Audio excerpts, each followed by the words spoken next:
누가복음 24장 13절부터 35절까지 제가 봉독해 드리겠습니다. 그날에 그들 중 둘이 예루살렘에서 25일이 되는 엠마오라 하는 마을로 가면서 이 모든 된 일을 서로 이야기하더라.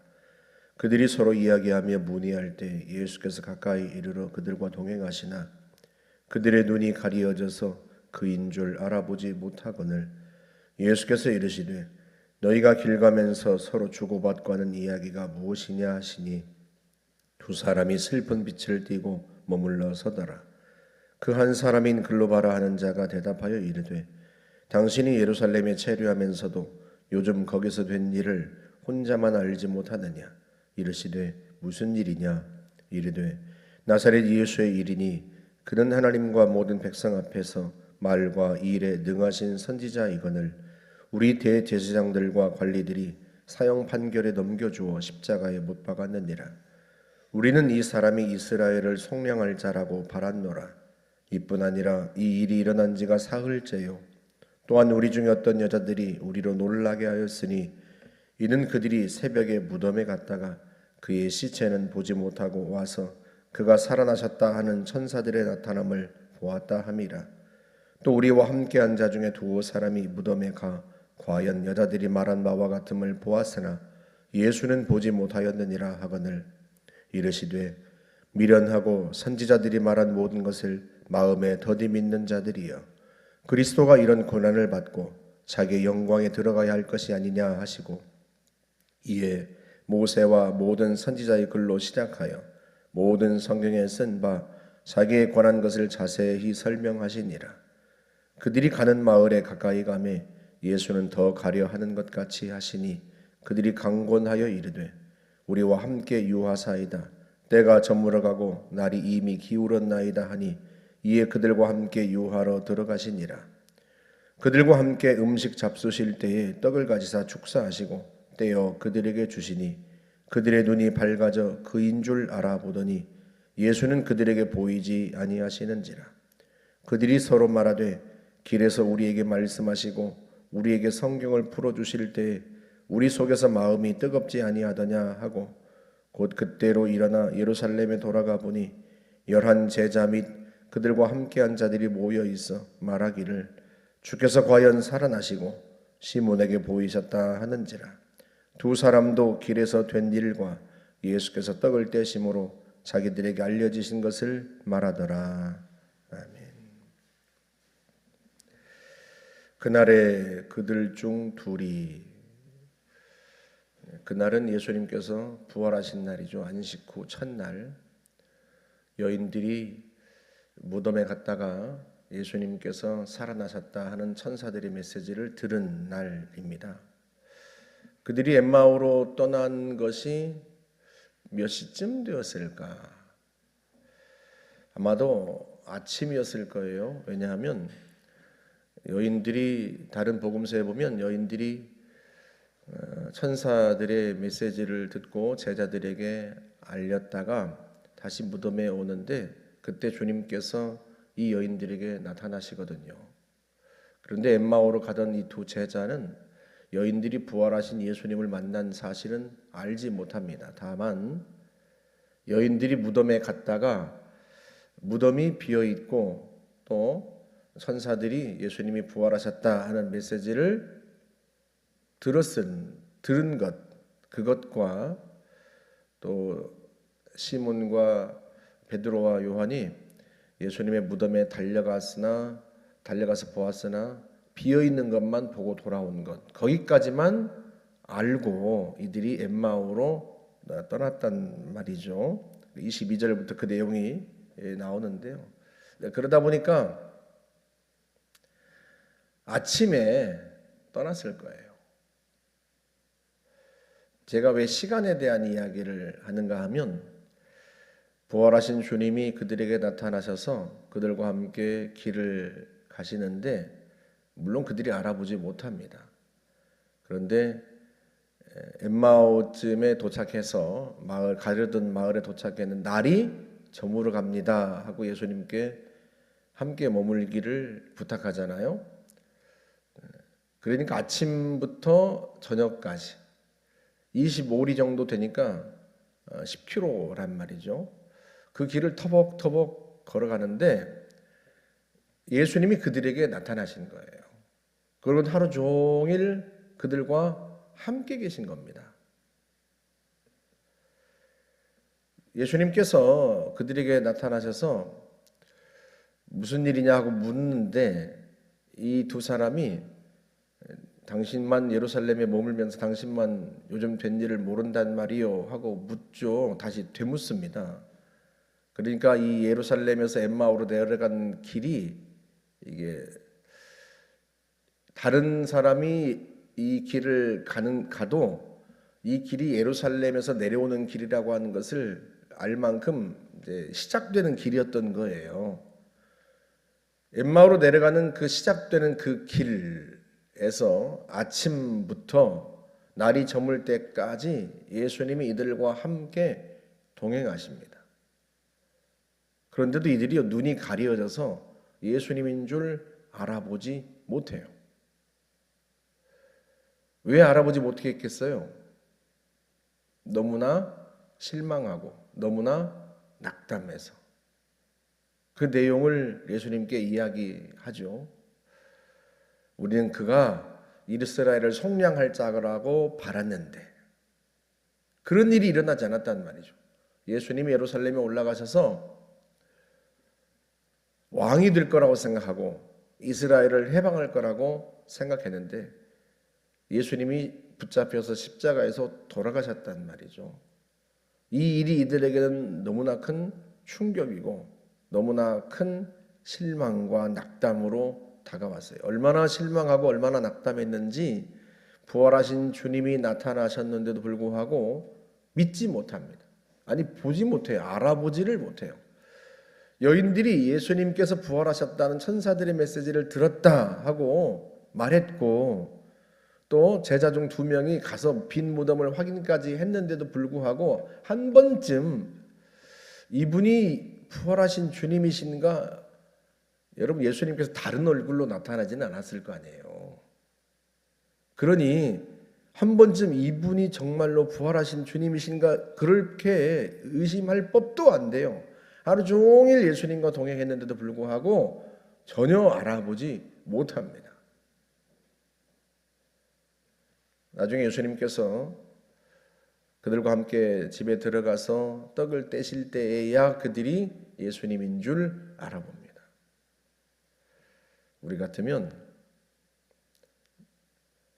점심때쯤 되어서 아이고 이놈들은 틀려 먹었다. 그리고는 떠나실 법도 한데 예수님께서 이들에게 모세의 글로부터 시작해서 그러니까 모세 오경으로부터 시작해서 선지자의 글까지 자신에 관하여 예언된 모든 성경의 모든 이야기를 자세히 풀어주십니다. 기어코 주님이 이들에게 믿음을 불어넣어 주시고 믿음을 회복시키시고 그러고 난 다음에야 그들이 비로소 주님을 알아보고 그런 다음에야 이들을 떠나신단 말이죠. 이들이 나중에 예수님을 알아보고 그런데 예수님이 그 자리에 안 계시고 그때 이야기하죠. 서로 길에서 우리에게 성경을 풀어주실 때 우리의 마음이 뜨겁지 아니하더냐. 그러니까 이들의 냉랭해지고 차가워진 낙담과 실망으로 가라앉은 이들의 마음을 성경을 통해서 뜨겁게 만들고 그들의 눈이 밝아지고 그들의 믿음이 회복될 때까지 주님이 이들과 하루 종일 함께 머무신 거예요. 저는 이 장면을 볼 때마다 주님은 목자이시다 그런 생각을 할 때가 많습니다. 지난주에 어느 목사님이 저한테 이렇게 물어요. 본인은 목회하면서 지금껏 사역자들을 상대로 목회를 했어요. 그러니까 어느 교회 목회자들이나 또는 리더들, 성도들 중에서 리더들 중심으로 그들을 양육하고 또 그들을 훈련시키고 그렇게 목회하다가 교회를 개척했는데 뭐 목사들을 훈련시키고 또 성도 중에 리더들을 훈련시키고 그렇게 하다가 교회를 개척했으니까 뭐 교회가 금방 부흥할 줄 알았는데 이 교회가 이게 안 되는 거예요, 잘. 그래서 저한테 물어요. 제가 그동안 했던 훈련시키고 사역했던 목회와 목사님이 교회를 개척하고 목양하는 목회하고 어떻게 다른 겁니까? 하고 물어요. 이분이 캐나다에서 유학할 때부터 유학생들 훈련하고 또 목회자들 훈련하고 한국에 돌아와서도 내내 그 일을 했는데, 그런데 이게 그 일은 잘 해냈는데 이 교회를 개척하고 나서는 목회가 잘 안 된단 말이죠. 그 이유를 묻는 거예요. 제가 이렇게 대답을 해드렸어요. 80년대에 크게 왕성했던 게 파라처치다. 선교단체 중심. CCC 같은.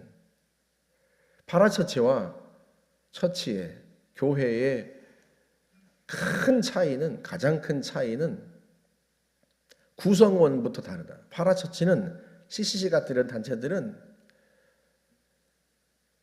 열심히 하겠다고 와요.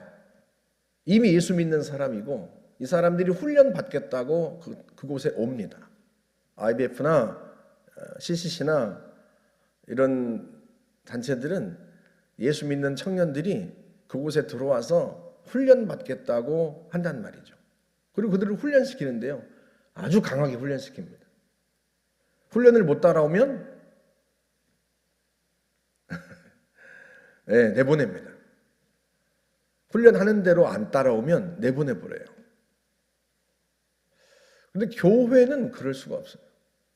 교회는 이제 막 예수 믿는 사람들을 데려다가 처음부터 양육하고 훈련하고 마치 아이를 기르는 것처럼 그렇게 주일날 빠지면 다시 찾아가서 신방하고 격려하고 또 그렇게 해서 다독여서 다시 교회 나오게 하고 그리고 양육하고 또다시 아이를 기르는 것과 같아요. 그런데 파라처치는 아이를 기르는 게 아니라 군사훈련을 시키는 것과 같아요.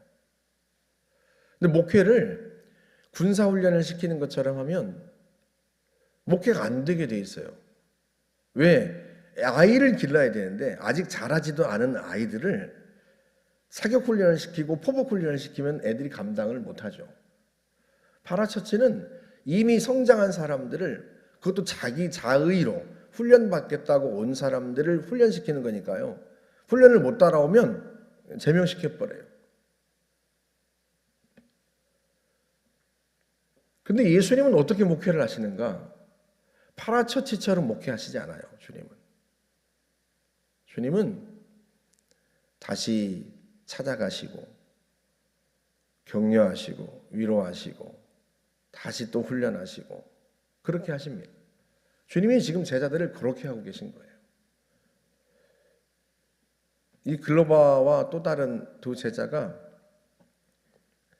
어떻게 예수님을 몰라볼 수 있어요? 예수님이 다른 얼굴로 나타나신 것도 아닐 텐데. 요한복음 19장에 보면 예수의 십자가 곁에는 마리아와 글로바의 아내 마리아와 예수의 어머니 마리아와 이모와 글로바의 아내 마리아와 막달라 마리아가 섰는지라 이렇게 되어 있단 말이죠. 그러니까 글로바나 자기 아내나 정말 헌신적으로 주님을 따랐던 사람들이에요. 가까이에서 12제자는 아닐지라도 누가복음 10장에 나오는 70명의 제자 그룹에 속했겠죠. 그렇게 가까이에서 3년 동안 주님을 따랐는데 아니 어떻게 주님을 몰라볼 수가 있냐는 말이죠. 그것도 하루 종일 있었는데 그만큼 낙담이 컸던 거예요. 그만큼 실망감도 컸고 그러자 마음이 급격하게 냉랭해진 거예요. 여인들이 와서 예수님 부활하셨단다 얘기하고 제자 중에 둘이 가서 빈 무덤을 확인했는데도 불구하고 그 말을 듣고서 짐 싸가지고 그냥 곧바로 엠마오로 내려가 버린 거예요. 왜? 너무 실망하고 너무 낙담해서. 그러다 보니까 마음이 차갑게 식어버려가지고 예수님이 곁에 오셨는데도 못 알아보는 거죠. 그런데 그들을 굳이 주님이 하루 종일 날이 저물 때까지 그들과 함께 길을 가시면서 계속해서 성경을 풀어주시고 설명하시고, 나중에는 집에 들어가셔서 음식을 함께 잡수시기 위해서 빵을 떼어 축복기도까지 하시고, 그제야 제자들이 눈이 열려서 주님을 알아보게 됩니다. 알아보니까 주님이 그때 자리를 이제 떠나시죠. 떠나셔서 어디로 가세요? 예루살렘. 모여있는 제자들에게로 가시죠.